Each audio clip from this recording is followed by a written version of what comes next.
खुलुमबाय बयनिसिमबो लोगोसे आंनि चेनेलाव बयखौबो बरायग्रोनाय जाबाय।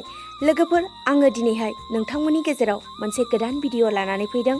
दिनैनि भिडिअआ जागोन धोरोम बिजाबाव लिरनानै गालांनाय सैथो राव आरो सैथो बाथ्राफोरनि सायाव दिनैनि भिडिअखौ आङो लाबोनाय जादों। जे आङो दिनैहाय भिडिअनि गेजेरजों जे रावफोरखौ आं नोंथांमोननो फोरमायनो नागिरदों बे रावफोरा आङो साननाय नङा।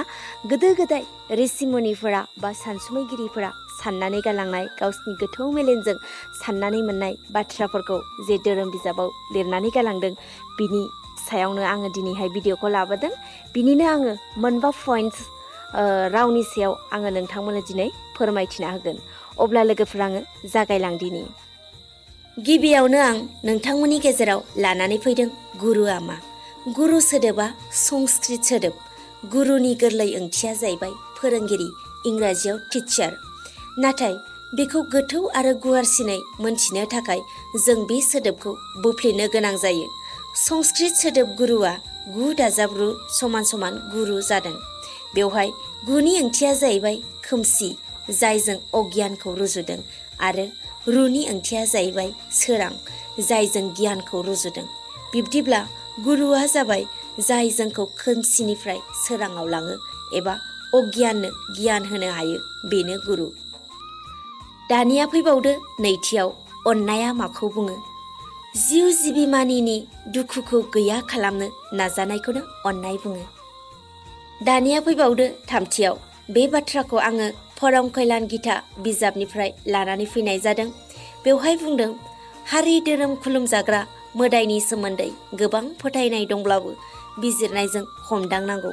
सोरबा बुङोब्ला नोंनि खोमाखौ दाउखाया लांबाय, खोमाखौ दांनायग्रोआ हसिया लोगो लोगो दाउखानि उन उन होसोनाया गियाननि एबा सोलो गोनां मानसिनि खामानि नङा।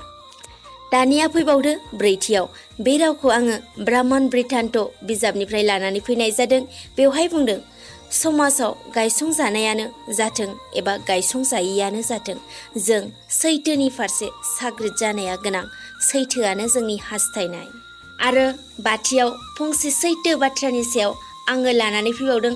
बेनो जाहैबाय, जुदि सुबुं मानिया गुबुननि गाज्रिखौ नोजोर होआलासिनो सैथो एबा मोजांखौ नोजोर होनानै गावजों गाव थुलुंगा होलायो, अब्ला इसोरा बयनिबो गाज्रि आखुखौ खोमोरगोन आरो मुलुगनि गाहामखौ देरसिनै गायसंनानै बयखौबो सुखुयै लाखिगोन।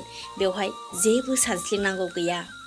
बेखिनियानोसै लोगोफोर, नोंथांमोननि गेजेराव जे आङो धोरोम बिजाबनि मोनबा सैथो रावखौ नोंथांमोननि सिगाङाव फोरमायना होबाय। बे सैथो रावफोरखौ नोंथांमोनहाबो गोसो गोरबोनिफ्राय बिजिरनानै नायनो नाजा आरो बुजिनो नाजा। मानोना जाय मानसिया सैथो रावखौ बुजिनो हागोन बा हमदांनो हागोन, बे मानसिया माब्लाबाबो गुबुननि नंखाय गोदै रावजों फुस्लाय जानायनिफ्राय गावखौनो बासायगोन आरो जेब्लाबो समावनो सैथो लामाजों आगान सुरलांबाय थानो हागोन। लोगोफोर, बेखौनो बुंनानै दिनैनि भिडिअखौ बेवहायनो दोनथ'नो सानबाय। उननि भिडिअआव नोंथांमोनखौ थाबैनो लोगो मोनगोन। बाय बाय।